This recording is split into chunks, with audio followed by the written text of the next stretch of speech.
다음으로 이산수학의 중요성에 대해서 간략하게 정리를 한번 해보았습니다. 그래서 이제까지 강조했었던 이 이산수학의 개념이라든지 이런 부분들을 학습해야 되는 중요한 이유가 무엇이냐. 다른 여러 가지 그 내용들도 있을 수가 있겠지만 우선은 이 중에서 이제 빨간색으로 표시하는 부분이 이제 직접적으로 이제 필요한 우리가 그 다른 전공 영역에서 필요한 즉 대학에서 다른 전공에서 이제 수학을 적용시킬 수 있어야 되는 그런 이유에 대해서 직접적으로 설명할 수 있는 부분이라고 이제 생각이 들었습니다. 우선 수학적인 논리와 이 수학 학문 중에 이 수학의 기초를 통해서 이 창의적인 사고의 폭을 넓힙니다. 어떤 과정 중에서냐면 바로 이 추상화를 통해서 바로 이러한 그 창의적 사고의 폭을 넓힐 수 있다라고 하는 것입니다. 이 추상화 와 관련된 부분들은 바로 쉽게 말해서 문장으로 되어 있는 이 여러 가지 문제들을 수식이나 식을 통해서 식으로 도출해내는 과정이 바로 이제 추상화다라고 이렇게 얘기를 했습니다. 그래서 이 부분을 통해서 물론 우리가 경험적으로 알 수 있는 것처럼 어떤 문제를 해결하는 데 있어서 그 조건을 A라고 하는 사람은 이런 조건을 갖고 설명을 하고 B라고 하는 사람은 요 두 개의 조건을 갖고 설명을 하고 C라고 하는 사람은 이 조건이 아니고 다른 조건을 갖고 또 설명할 수 있는 여러 가지 접근 방법이 있을 수가 있겠습니다. 한 가지 문제에 대해서. 그래서 이것처럼 창의적으로 본인이 접하고 있는 여러 가지 이 환경을 근거로 해서 할 수 있기 때문에 이제 창의적인 사고를 할 수 있는 이 폭이 넓어진다라고 이렇게 표현을 할 수가 있겠습니다. 그리고 이 앞서 얘기했던 추상화와 같은 개념이다라고 이렇게 볼 수가 있겠습니다. 그래서 이 부분들은 바로 간략하고 정확하게 추상화시킴으로써 정교한 그 학문 탐구가 가능해질 수 있다라고 이렇게 얘기를 할 수가 있겠습니다. 그리고 더불어서 이제 다음에 설명을 하게 된 모델링을 통해서 좀 더 이거를 이제 구체화를 이제 시킬 수가 있겠습니다. 이 구체화를 통해서 이 구체화는 바로 명료성으로 이렇게 결과로 이제 산출되고 이 명료성과 관련된 부분을 갖고 이제 아까 앞서 1강에서도 얘기했었던 그 참과 거짓을 구분할 수 있는 그 논리를 이렇게 설명을 할 수가 있는 것이다라고 이렇게 설명을 할 수가 있겠습니다. 이런 것처럼 참과 거짓을 구분하는 이런 담보를 할 수 있는 이 명료성이나 그다음에 이 명료성을 담보하기 위한 이 구체화라고 하는 부분들은 바로 이 이산수학에서 사용하고자 하는 이제 모델링 과정 그리고 추상화의 과정을 통해서 이 어떤 결과들을 이제 얻을 수 있는 중요한 이 개념이다라고 이렇게 이해를 해보면 좋을 것 같습니다. 지금부터는 이제 그 앞서 설명을 했었던 것처럼 이제 모델링과 관련된 얘기들을 좀 해보도록 하겠습니다. 이제 우선 전체적으로 이제 모델링은 다시 한번 정리를 해보면, 자, 모델링은 이제 수학적인 모델링이 있습니다. 수학적인 모델링이 있고, 그 다음에 복잡한 문제 해결을 위한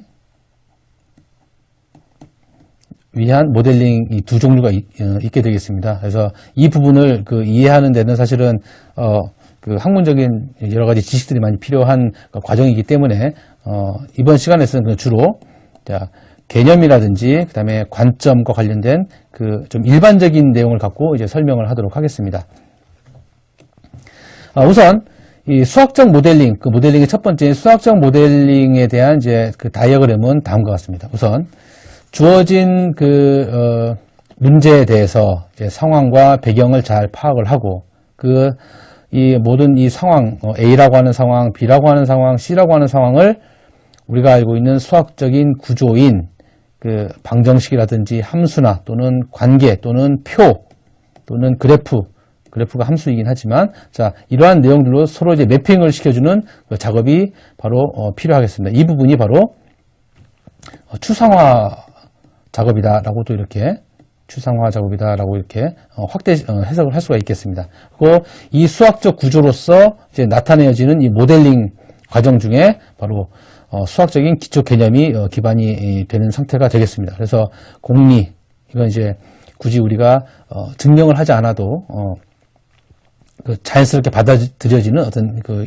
이론적인 그 내용들을 이제 공리라고 이렇게 설명할 수가 있겠고요. 그리고 그 어떤 그 문제들에 대한 논리 또는 그 부분에 대한 그 잘 쓰는 뭐 기호 또는 그 구분 뭐 이런 거 관련된 여러 가지 수학이라고 하는 이제 학문적인 기초 개념들을 도입을 해서 그 학문적인 기초의 개념들을 구조화시켜서 바로 문제 해결까지 이렇게 올 수 있는 게 바로 이제 수학적인 모델링입니다. 그래서 이 수학적인 모델링이라고 하는 것은 반드시 이 과정 중에 산출되는 게 바로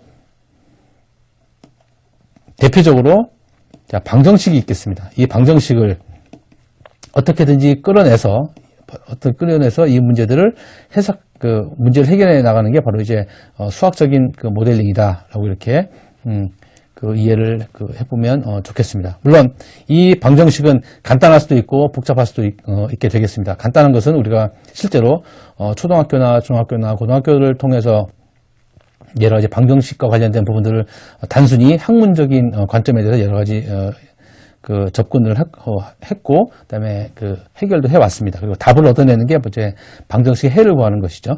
그리고 좀 더 복잡하거나 다양한 변수들이 갖고 있는 방정식이다라고 하는 것은 우리가 지금도 사용하고 있는 이제 컴퓨터라고 이제 생각을 해보면 될 것 같습니다. 이 컴퓨터를 통해서 방정식의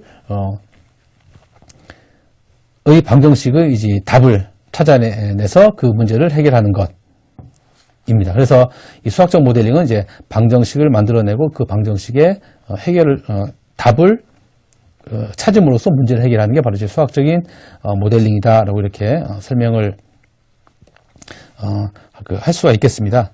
자, 이 부분들은 우리가 초중 고등학교 때 여러 가지 다뤄왔었던 그 내용들 중에 가장 대표적인 그 예를 한번 들어보도록 하겠습니다.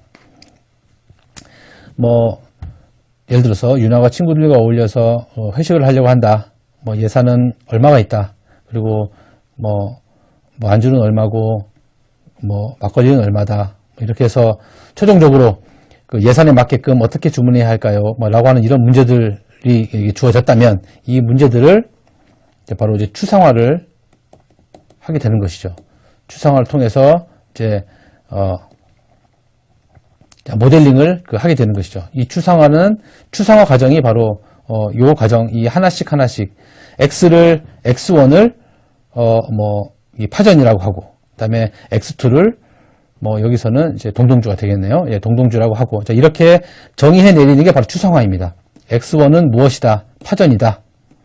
그다음에 x2는 바로 x2가 이거니까 이제 동동주이다. 이것이다라고 하는 게 바로 이 추상화해 나가는 과정입니다. 그리고 이 추상화해 나가는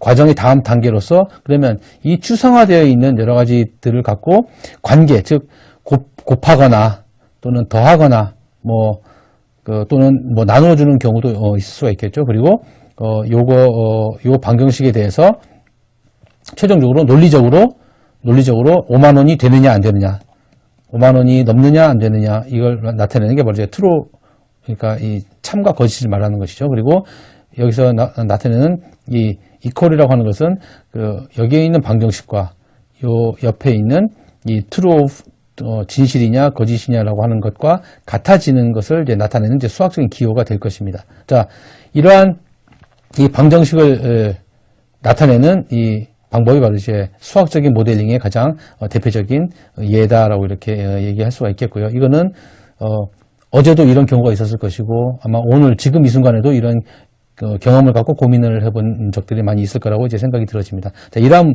일련의 모든 과정들이 이제 수학적인 이제 모델링 과정이다. 그리고 이 모델링 과정이다라고 하는 게 바로 이제 이산 수학적인 관점을 갖고 우리가 어떤 문제를 해결하고자 한다라고 이렇게 알고 있으면 되겠습니다. 그래서 이 수학적 모델링을 아까 앞서 있는 그 내용들을 그 체계적으로 한번 설명을 해본 내용입니다. 그래서 앞에 설명을 했기 때문에 이 슬라이드는 넘어가도록 하겠습니다.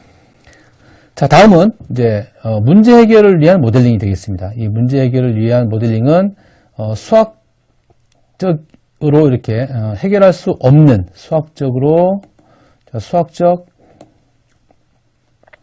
모델링이 그 어려운 여러 가지 문제들을 늘 우리는 이제 일상생활에서나 아니면 접하게 된다는 걸 알 수가 있는데요. 이 어려운 문제들 해결하기 위해서는 이제 어떤 그 모델링이 필요한지를 이제 설명을 하게 되는 것입니다. 그래서 이 효과적으로 이 수학적인 모델링이 아닌 부분을 이제 그 결과를 얻어내기 위해서 예를 들어 복잡하게 주어진 문제를 요거에 대해서 형상화를 이 추상화의 과정이 되는 것이겠죠. 이게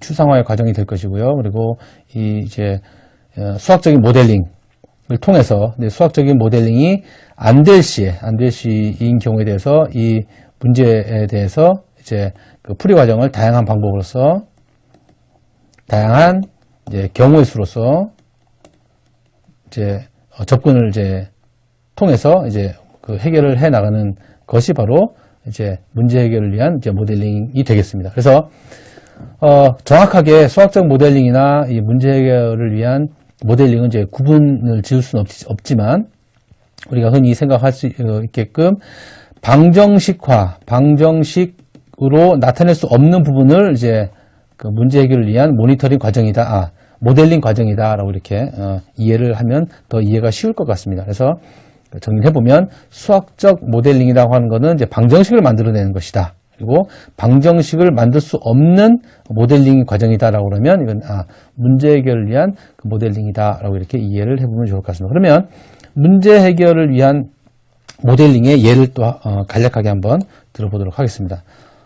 이 부분은 굉장히 그 유명한 게임이죠. 이제 강 건너기 게임이 되겠습니다. 이거 그냥 보는 것처럼 농부가 있고, 그다음에 어떤 농부가 있고, 그다음에 늑대가 있고, 염소가 있고, 그리고 양배추가 있습니다. 그리고 그 강에 어떤 이 강의 한 부분에 놓여져 있고, 배로 이 강을 왔다 갔다 이렇게 하는데 늑대가 있고, 염소가 있고, 이제 양배추가 있습니다. 이 중에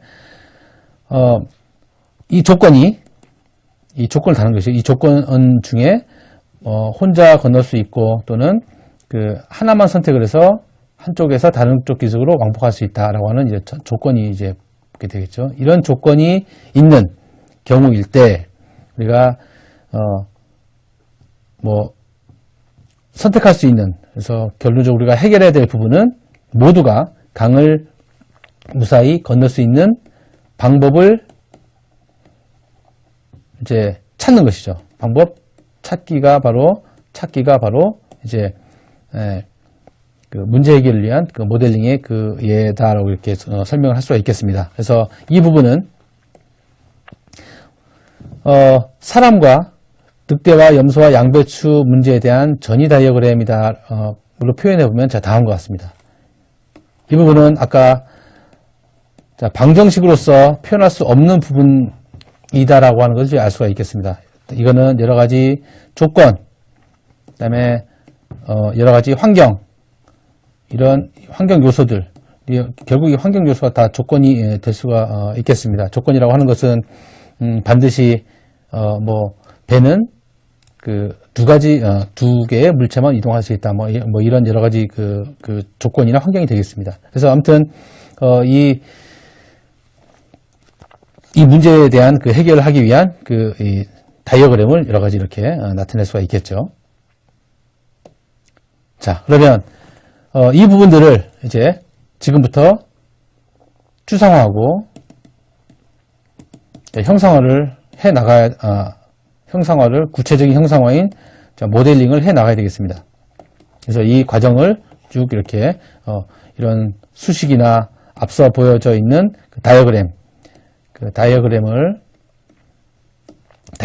알고 있는 것처럼 이제 바로 이제 그림이나 도식이나 표가 되겠습니다. 자, 이러한 표들을 갖고 이제 추상화시키고 이제 형상화시켜 나가는 과정이 되겠습니다.